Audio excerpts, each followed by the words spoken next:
Hello and welcome everyone. I will be your host tonight. Unfortunately, Flying Hawaiian did not make it in time. He may join us during the stream, but unfortunately, I cannot tell you if he will or not. But let's start with, you know, getting out one of our sponsors, Dubby. If you want a nice energy drink without the crash or jitters, drink Dubby.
Hello and welcome everyone again. Um, let's say you're at the mall or just somewhere nice and public, and then all of a sudden, you know, you find yourself in a very sticky situation. Imagine you're caught in an active threat scenario. You hear a gunshot, then another. Now picture someone else, untrained, adrenaline fueled, and trying to help. Is that truly a comfort or a terrifying new variable? We're diving into the uncomfortable truth about what happens when good intentions meet deadly weapons, revealing the rare and rarely discussed collateral damage. Um, you just in time, flying. We were just finishing up to your topic. Oh, thank you. Sorry, I'm been really busy today. So, No Oh, problem. it's completely understandable. oh yeah. Well, training and instinct is yes a dangerous gap.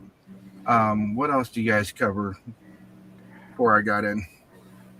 We got up to we got the intro, Dubby, personal dilemma hook, and we are at your particular topic right now. Okay. We were just about to start whenever you popped in. Oh yes. Oh man, it's been a long day. God knows. And how was you guys' New Year's? Good That was news. good. Well, that's good. I had a very exciting one, and this is where training and instinct does come into effect for us.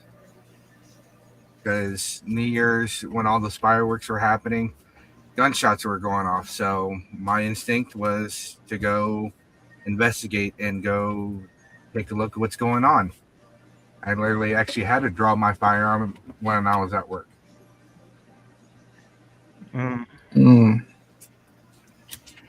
It was very interesting, but thank goodness the shots were not on property where I has jurisdiction of, and didn't have to use it. Down here, we call that celebration. unfortunately. Oh yeah, but trying to mask gunshots with the fireworks sound, I kind of knew what that was. No. Yeah. Down here, it's just a celebration to shoot up into the air, and unfortunately, that does cause property damage. Oh yeah, because once things go up, they must come down.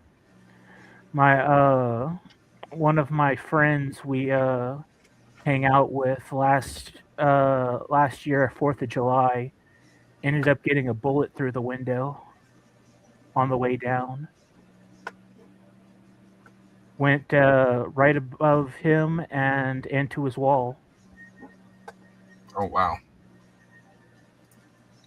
It was just like a wild shot, like somebody shot their gun at an angle and it just On the way fired. down, and the And downward trajectory went straight into his window and through his wall above his bed. Jeez, that's this is where we need training for these people who want to own firearms. It is a harsh reality of knowing, you know, firearms that we have is a very essential part of having control. we need education because obviously people don't know if you shoot a bullet, it goes follows the laws of physics. Oh yeah, and when it comes down, it's going twice as fast as it went up because of the gravity. Yeah. And when we look at certain training, we look at like law enforcement training, military, and stuff like that, but no one, or at least the left side, on my opinion, don't look at the kind of training that law-abiding citizens undergo as well. We look at law enforcement; they have all these different type of trainings, pursuit training, handcuff training, de-escalation training. But our most instincts of people is either run, hide, and fight. They don't.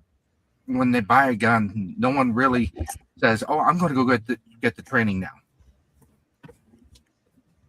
And so it has to be pointed out by actual people that people need training for it. I mean, it's just a gun's a tool, like a hammer or a nail gun or whatever. Anyone can use it, but only the trained can use it wisely. Oh yeah, and that's why we as you said with the tool, people who are using a hammer, a nail gun, stuff like that, go to school for construction, so they're being trained how to use those tools properly. So when we're talking about firearms, most people think about concealed weapons, military weapons, law enforcement weapons. So law enforcement and military goes through training to use their weapons. Civilians, we have concealed carry and firearms basics, advanced firearm training, force on force, and like that teaches them that you know when we're accountable for all the bullets that come out of the firearm. Okay, you have to realize if there's bystanders out there or not, whether that bullet's going to ricochet and hit someone else. And so all of this, we need to come to the understanding, and that's where we learn from training. And if one of those bullets hit a bystander, well, those are going to either be injuries or casualty. You're going to have to live by it. Yep. And that's one bad incident that could have been avoided if you actually had the actual right training, so you know whether you can pull that firearm or not, because there is a fine line of self-defense to murder, and that's a very fine line. In my field as a firearm instructor, I teach people, if you're facing a attacker, you fire 2 rounds and you hit the attacker the first round, he decides, oh, I don't want any part of this, I'm injured, I'm turning around. That hits that attacker in the back. Well, that just became murder if that person died. because he was no longer a threat. And so we have to realize about this. And, you know, with high stress situations like school shootings, active shooters, and stuff like that, that brings in a lot of fear. And that's where law enforcement has that training going right there. Military has that training going right there. Civilians are really more trained to run, hide, and fight. And that means run if you can. And if you can't run, then hide. Then if you can't run or hide, fight is the last possible solution. And that is when we are legally able to pull our firearm, defend ourselves if those other two don't work. And in some states, there is no a law that says you have to retreat in some states. And that's called duty to retreat. And that is mainly about half the country that has that law. Some laws have, or some states have, castle doctorian laws or stand your ground laws. And those right there say, if you're in a self-defense situation and you have the right to stand your ground, or the castle doctorian law, someone is actively breaking into your home and gets inside your home, you're allowed to defend yourself in your home with no legal consequences. But they have to be proven that it is justified. If it's unjustified, then you're right there as murder. So that is quite a big fine line when it comes from training to instinct. So when we use our instinct, we go run and towards the conflict to try to solve that situation, like how I did on the first. But I have the training for it. I'm not saying everybody, go solve that conflict. No, we need get the training. I'm a USCCA firearm instructor. USCCA does have a website where you can look for training. Depending on what state you are, they'll have CHP classes or CCW classes, that's concealed weapon permit or concealed handgun permit. They also have other instructors that put on where they do basic firearm training and stuff like that. So to give you guys more training, more helpful. Even if you don't want to go the USCCA route, you have NRA. NRA is the National Rifle Association. They have pistol, rifle, and stuff like that. There's training out there for people who want to know more about firearms. There's training out there to be better of trying to judge the situation. There's training out there to help you defend yourself. And for me, and I'm not sure, Big Hoss and Ken, owning a firearm is a big responsibility. And, if I see someone in trouble, I'm going to step up. Owning a firearm is absolutely a big responsibility, because any projectile that leaves that weapon is your responsibility, as long as you own that weapon. Oh, yeah. And, I just came from hearing just last week, I believe it was, multiple of gun shops has been broken into and firearms stolen here in northern Colorado, and all from criminals who wants to get hands on firearms. Well, now those firearms are becoming more and more run through the streets now since they've been stolen. And criminals don't get training. Criminals don't do all the stuff that law-abiding citizens. So with all of these, we have to know about the laws. We have to know about how to protect ourselves. Put in the fact that, let's say, mass shooters. We all seen all over the news how mass shooting has been quite a bit last year. We don't know how it's going to be for 2026. I'm hoping hopefully it's going to be significantly lower than last year. But none of the data shows that there has been quite a few shootings that have been stopped by trained citizens or civilians, however you want to call yourselves, and stop the threat before it even happened.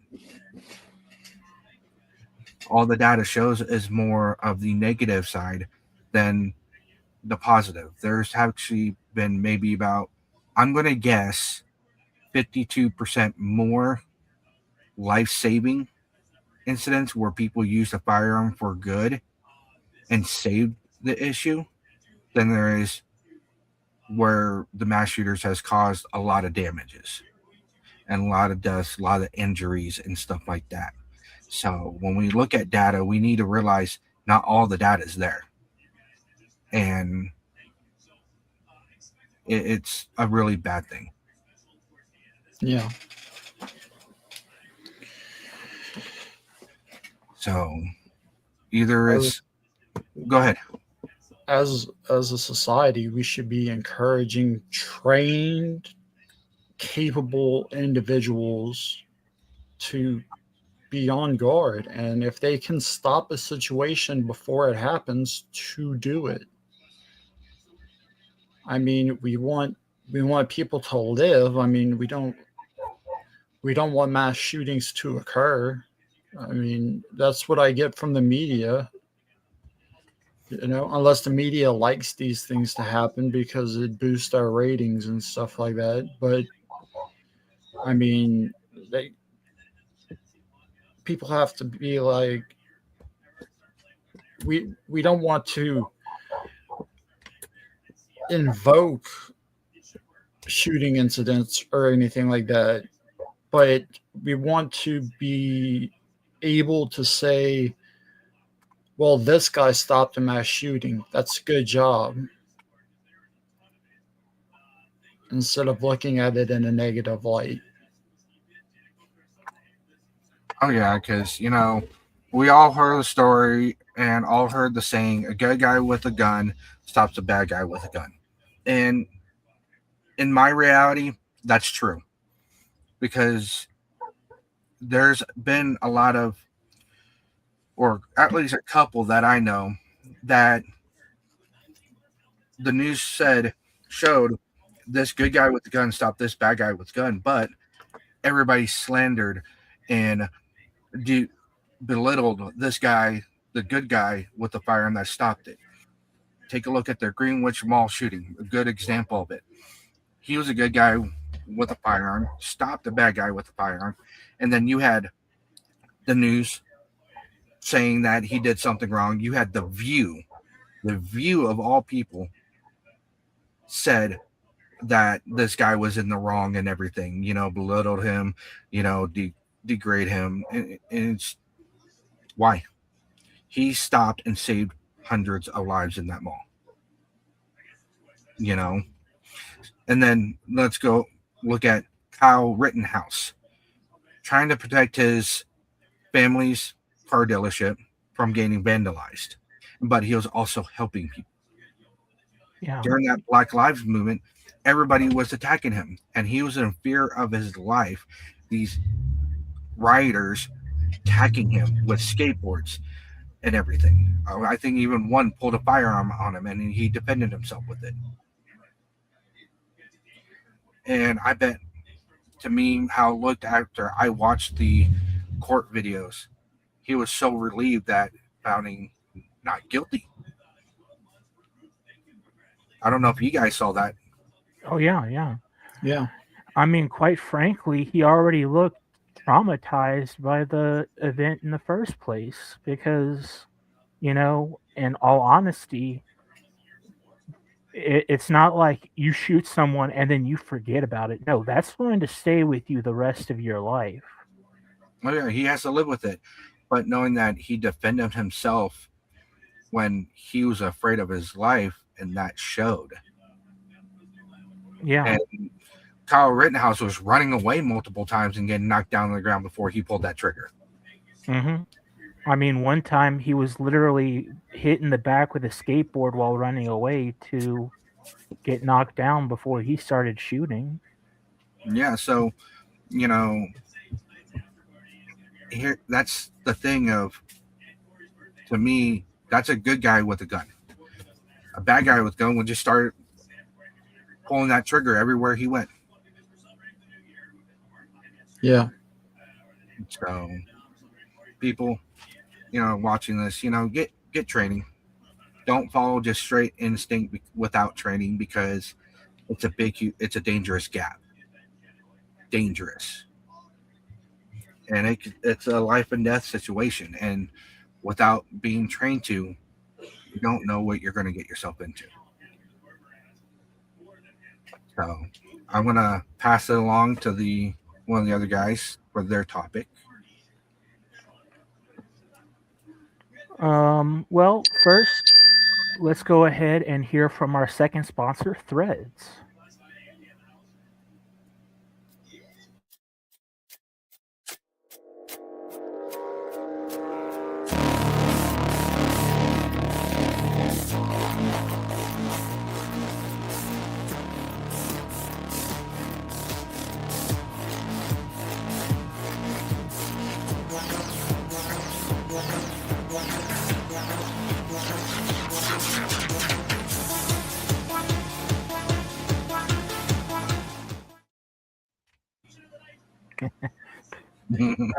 They have some really nice shirts, I got to admit. Yeah, I got the without the Second Amendment, there is no first shirt. And it glows in the dark too. That's really nice. Oh, that's cool.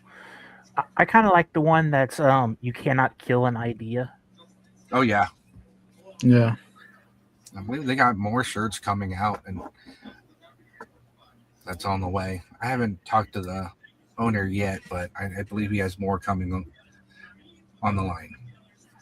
Yeah, I saw a few of the shirts that I liked, but they kind of run. They're not expensive, but when you're on a budget, Oh yeah, it's like going to their store. They Yeah. got hate speech is a social construct. Yeah. Then Disney with looks like barbed wires as shape as balls. Yeah. That was a good one. Oh yeah. Then hand job Tua coming soon with Banjo on it. Yeah. And they got it's not for the faint heart, but if you like dark humor and little parody shirts, it's a good store to go to. I'm going to get more. On a server that me and my brother play on for 5M, which is GTA roleplay.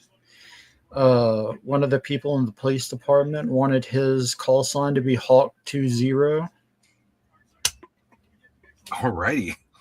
and because it'd be Hawk20. Yeah, I know that. That And right there was going on for a while. and the commissioner, which is his wife, was like, "No, you're not having that." That's funny. I thought it was hilarious. Yeah.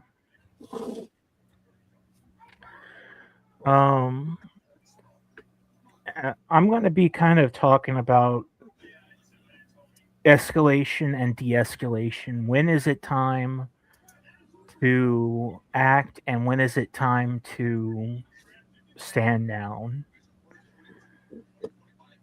Because there are multiple situations where if someone stepped in just a second sooner, it could have de-escalated the situation. Now, I'm not saying everyone do it, but I mean, someone, if you see someone with a gun like walking in and it looks like they're about to start shooting,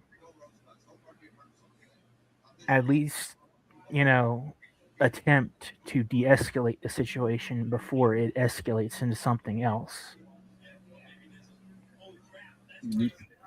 I want to chime in. You are kind of right, but to me, if there's already a firearm out, that's past a de-escalation. Well, Yeah. I'm saying if it's out but not pointed, Okay. like right before it goes into pulling up the gun, as soon as that gun is pointed at people, that's past the point of no return, and that's whenever the good guy with the gun needs to stand up and act. And now this at this point, this is the one where it's like quickly say, "Hey, stop! I have a gun. Cease and desist." And if he doesn't, that's whenever you have to act. And it's just that simple moment of, all right, it's escalating fast, but there's still a slim chance that maybe this guy doesn't want to die.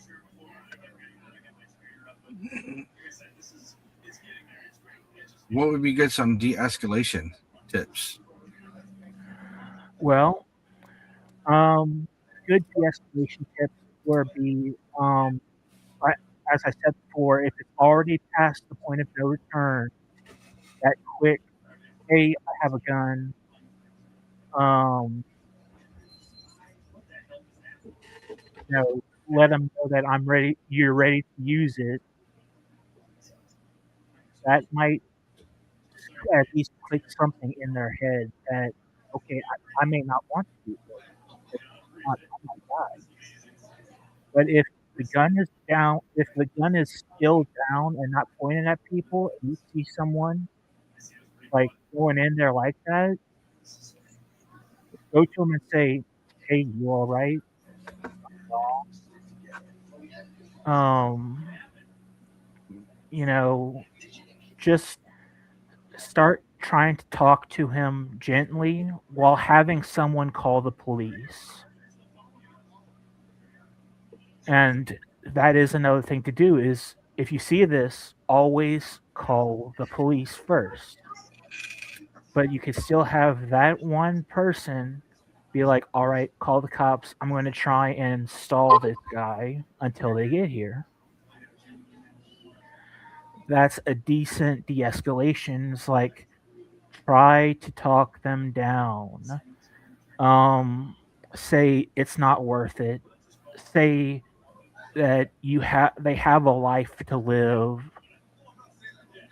Try to connect with them in some way, shape, or form to get them to at least reconsider. I know to add in on that, most de-escalations, you need to have empathy for the person, stay calm, have compassion, and try to talk to them like they're a person, not, a criminal or anything, because the way you approach someone to de-escalate a situation means everything. So if you come up all big, bad, I'm tough, I can solve this issue, you're just going to escalate it because that's all they see is this person intimidating them. Yeah, you don't want to do that. You want to. You got to remember until they pull the trigger, they're still just another guy. They're just another person who is mentally disturbed or in their minds they have nothing left or they have something to prove or at that time they're just another person who is mentally unstable. So you know you don't know their circumstances. Maybe it's like they were bullied as a child, maybe they didn't get enough love, you don't know. So you approach them as if you're going to be you're trying to introduce yourself. You're going to be their friend. Walking casual, um, relaxed, talk calmly, speak softly, and try to make that connection. Excuse me. Oh yeah, it's you're not trying to be a therapist. You're trying to be someone trying to be mostly invested, trying to calm the situation. Because if you show empathy, show compassion, you're telling them, hey, you got more than love for, and let's put the gun down. Let's think about it. Let's reevaluate our situation. That can go a long way. Or if it's before even drawing a firearm, people are threatening. That's the best scenario to de-escalate if it starts before the firearm drawn, and that could mean everything. Whether that person who is starting the incident either goes away with a felon charge or a misdemeanor. And my with my training, I try to de-escalate the situation before I have to draw a firearm or before the individual draws a firearm where I have to draw it. And there is much more than just, hey, we don't need to do this. Calm the person down is the biggest thing. I don't know what your data says, but that's in my personal opinion. Oh yeah, yeah. I mean, yeah, you don't want to be a therapist. You want to be a person who they feel like, hey, this guy actually might, you know, this guy might actually care about my well-being. This person might actually help me get the proper help if I just calm down and, you know, put the gun down. And you know, me, I'm a armed security officer on top of being an instructor. And the other night, yeah, I got called a couple names. I'll be straight out. I'm a dick. I'm an asshole. I'm a bunch of these things. I give 3 warnings before it's my way or the highway, and that's me. But I'm looking after not only for my safety, but the safety for everybody that I have jurisdiction over before having to call uh, the police. You know, I have lives to protect than just my own, and so I don't give in. But I am in a situation. I am compassionate. I am have empathy for the person. I do de-escalate the situation, and that's where if I have to ask a third time or get really stern, that's to me with me that where it comes out, and it's you're going in handcuffs or you're leaving on your own. Those are the last 2 options. Yeah. Yeah, that's a good point. You can't really let someone provoke you if you are a person with a firearm and they're just trying to get a rise out of you. They're trying to see how far they can push you.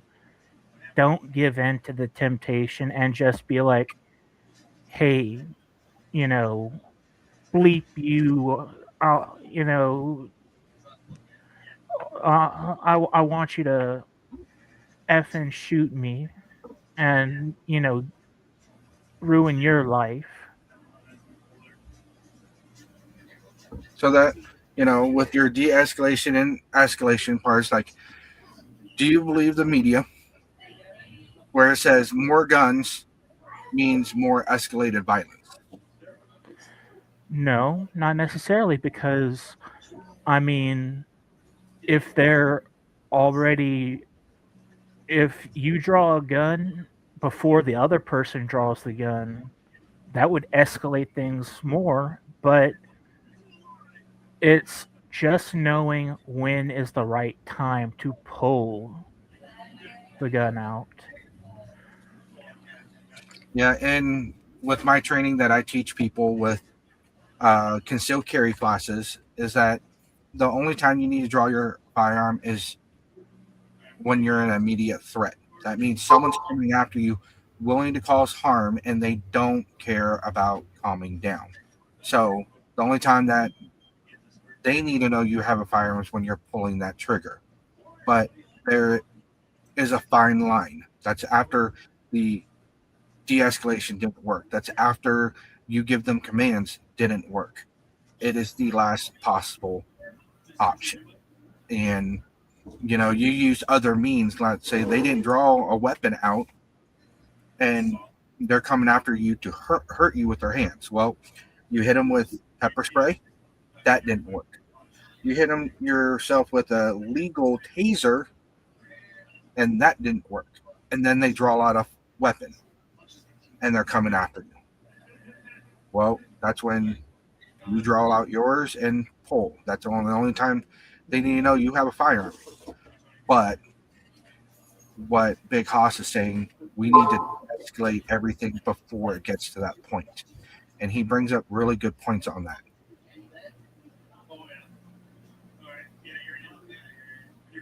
Yeah, and that's really it. I mean, you don't want to go into a situation where, oh, you see a guy with a person and it's like, oh, I get to actually save people today, or I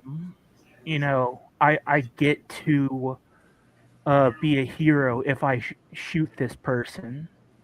No, you are trying to save a life, not just end one.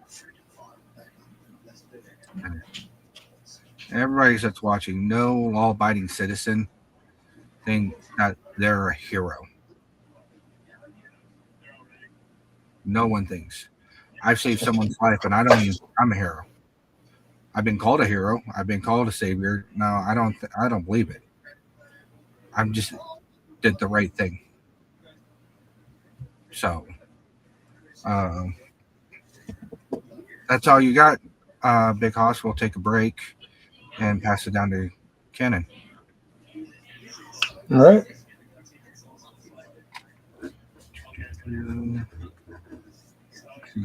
30-second break. Do.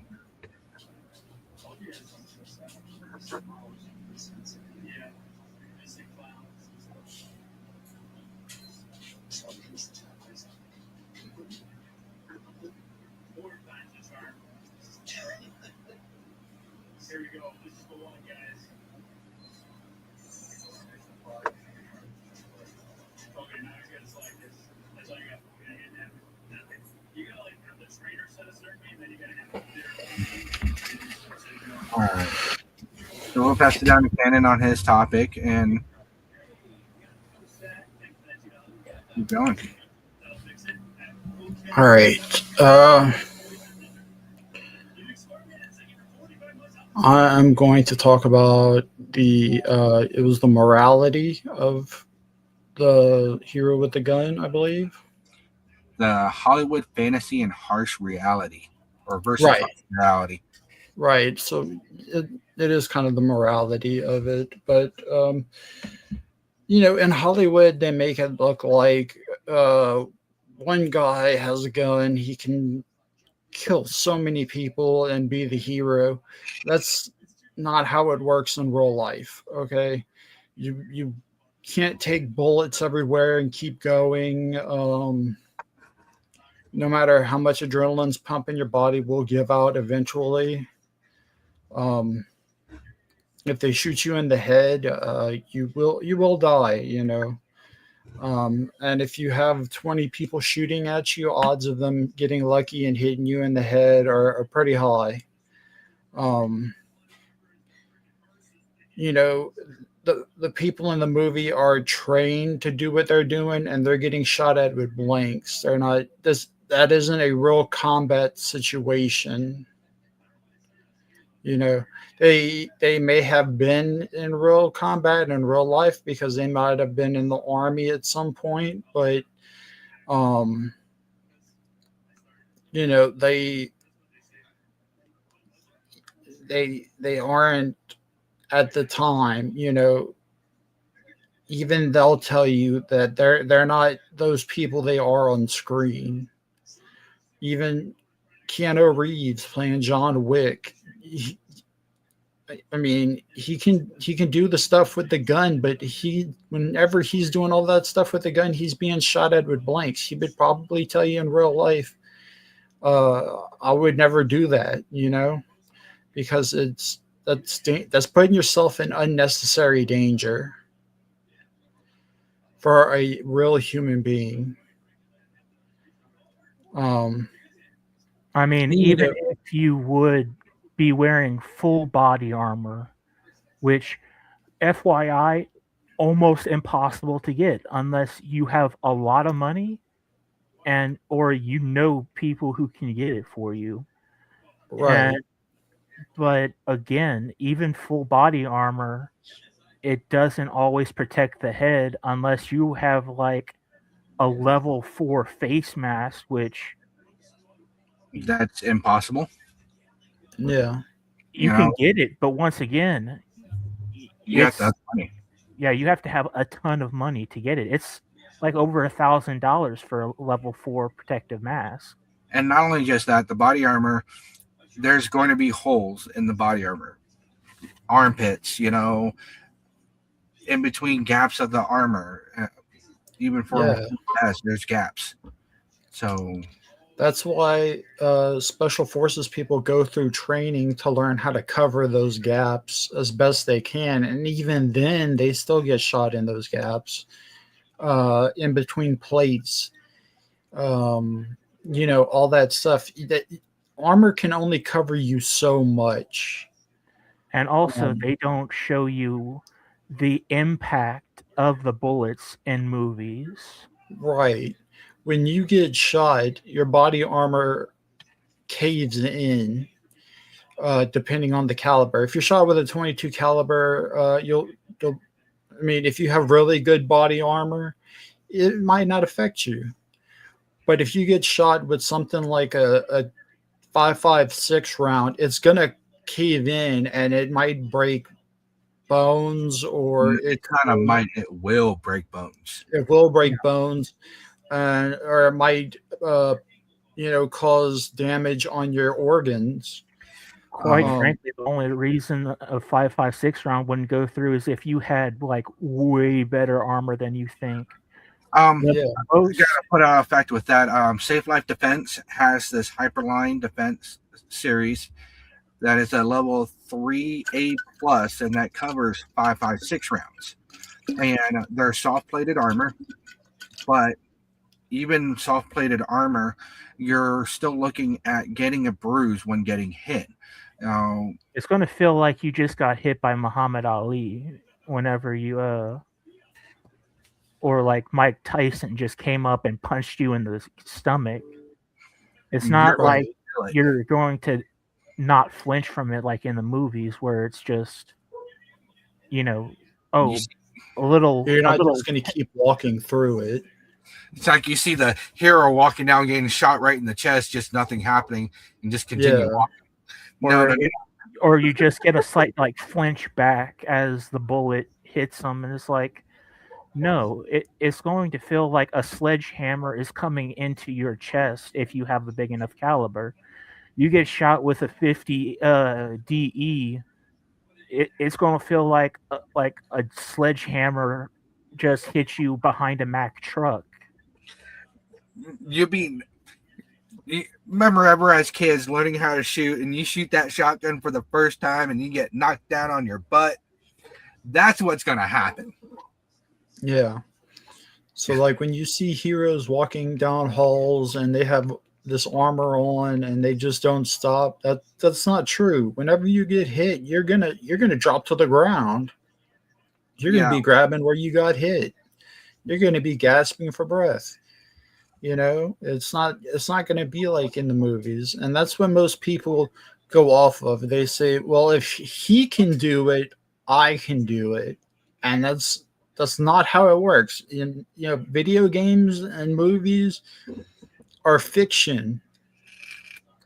They're not. They're not real life. They're not being shot at with real bullets. They're not undergoing a real training or a real combat scenario in the movies. And you So know those video games where it's like you have certain body armor and then it gets taken away each time and you have to refill it? That actually happens. yeah, Body armor is not indefinite. The weave will loosen, the plates will break, it will stop working. working, period. So here's a good question, okay? Following the Hollywood versus harsh reality thing, why do you think people believe that they could be the hero without training?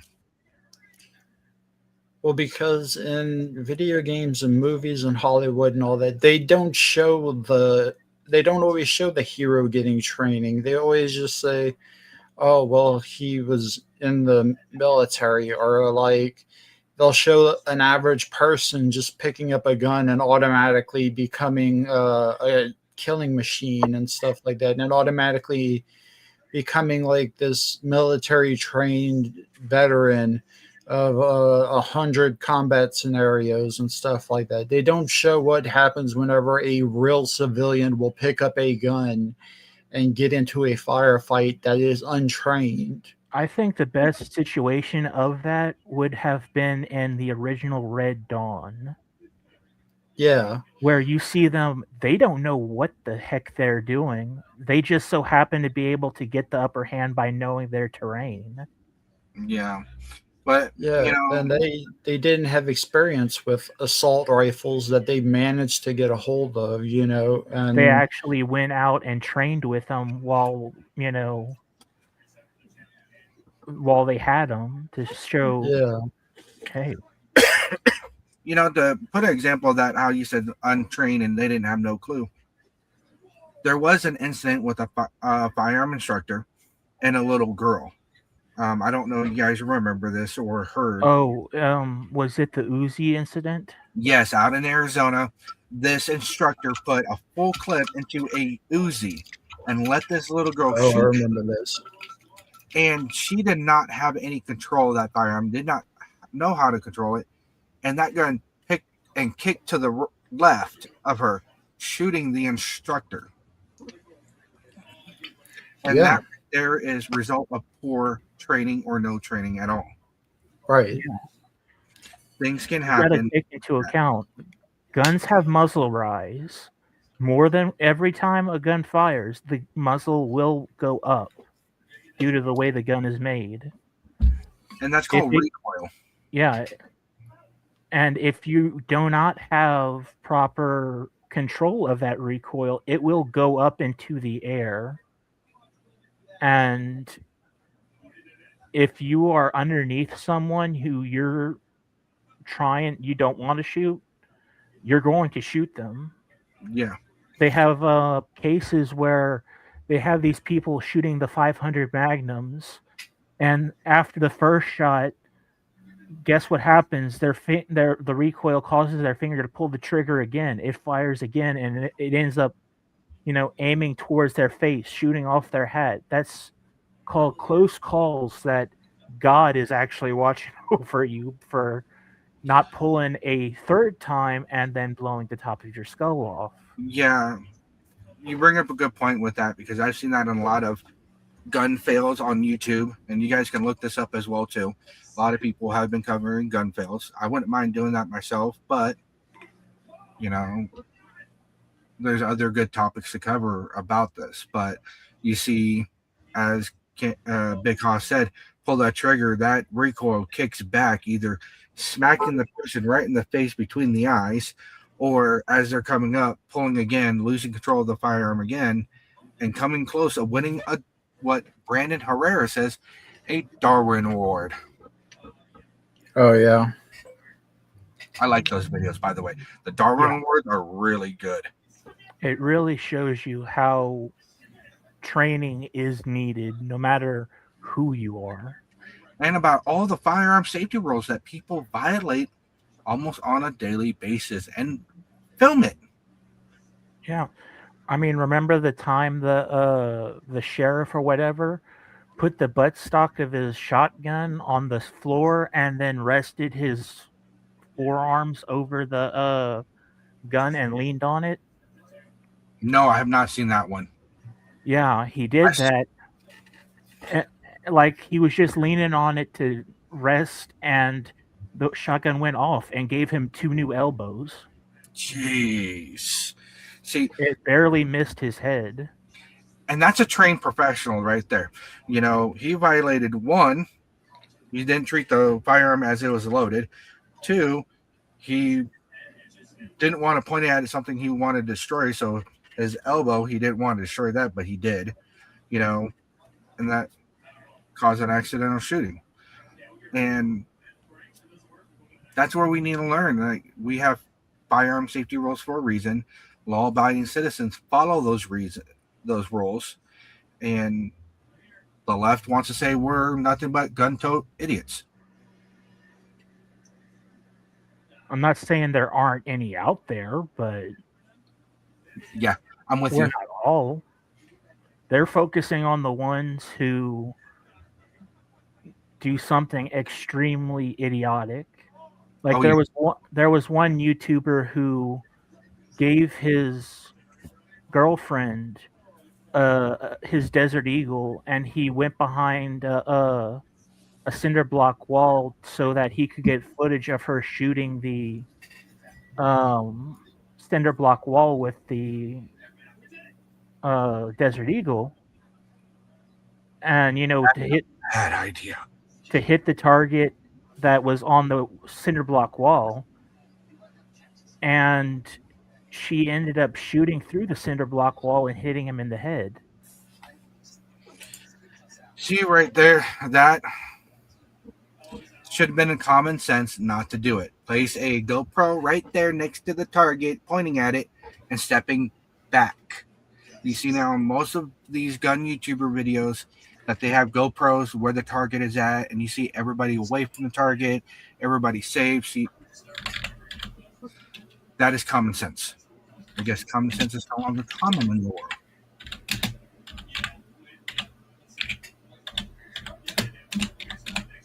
So, but yeah, that's really bad. And now that poor girl has to live with I killed my boyfriend because he told me to. Accident, he told me to shoot. And the guy just didn't realize, hey, the 50 AE was meant to shoot and crack engine blocks in Israel to stop cars from going through gates. It can go through a cinder block wall. It is not cover. It's only cover as long as it lasts. So that cover did not last very long. Yeah. Yeah, because again, it wasn't even a filled cinder block wall. It was just stacked cinder blocks. Oh, that wouldn't have last long anyways. Those cinder blocks are maybe 1 inch concrete on And one then side. mostly air. Yeah, It- a 9mm could have chewed through that within 2 rounds. yeah. Yeah. 22. That's why I like watching that Yi Life guy, because he shows you, like, gives you a good idea of what to hide behind for certain bullets. Because, like, if you have the stuff to hide behind it, you know, like like he'll put up like a thick titanium block and shoot it with from a 22 to a 50 cal, and like nothing went through that. So I'm like, or an anvil, nothing penetrated an anvil like a big one. So Including a like, 50 BMG couldn't go through it. yeah, yeah. So like that's good information to know in case if somebody's ever shooting at you, you can hide behind that. And Not very well, but you can. yeah, Yeah. I mean As it's far better than is better than hiding behind cinder blocks. Yeah. Like whenever there's a car nearby, you want to hide behind the engine block because unless they have the big calibers like the 50 AE or the large rifles, engine blocks are made out of solid metal that are meant to contain explosions. No matter how small they are, they're meant to contain that. Yeah, I don't think 7.62 can go through it, or I know a 5.56 won't.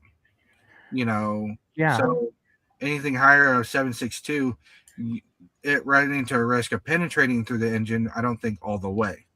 So that's why a lot of instructors will say, "Hey, if you're in public, hide behind an engine." That's what they're meaning. Yeah. Because cars don't explode like you see in Hollywood. I think we discussed that last week. Yeah. So, and I would have to say, yeah, never hide behind a tank, like a container tank, or like for gas or gasoline or whatever. That's a bad idea. Yeah. Don't hide don't behind hide the behind pumps at a oil gas drums. station. Yeah, don't hide behind things at a gas station.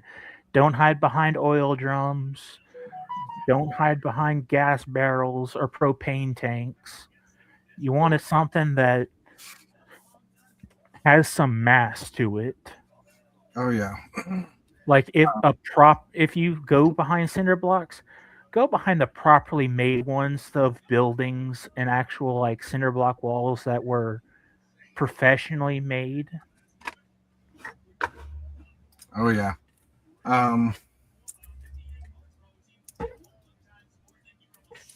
Okay, so we're coming towards the end of our video. Got a couple things want to say. Hopefully next month I will be a instructor for non-lethals. So I'll be able to teach people tasers, OC sprays, that's also pepper sprays, and pistol launchers. That's those ones that shoot pepper balls or rubber balls out for people who don't like firearms but still want to protect themselves. We all know, you don't already know, SHOT Show is coming around the corner. So that also means the Gun Deal Awards are coming. If you guys don't know what the Gun Deal Awards are, it's pretty much recognizing a lot of people in the gun industry, from influencers to YouTubers and stuff like that. So they'll be hosting the Gundies here this month, I believe. Have you guys heard about it? No. I've never heard of it. I've heard about them only because of YouTube, like Brandon Herrera and like Kentucky Ballistics and stuff like that. Oh yeah, I've put in my vote. There are 3 people here in Colorado that I am, or at least 2 of them, I'm pretty good friends with. It's Teddy Collins with Spartan Defense and the Boomstick Babe. They're both on this week, and also you got Big Timber Lodge.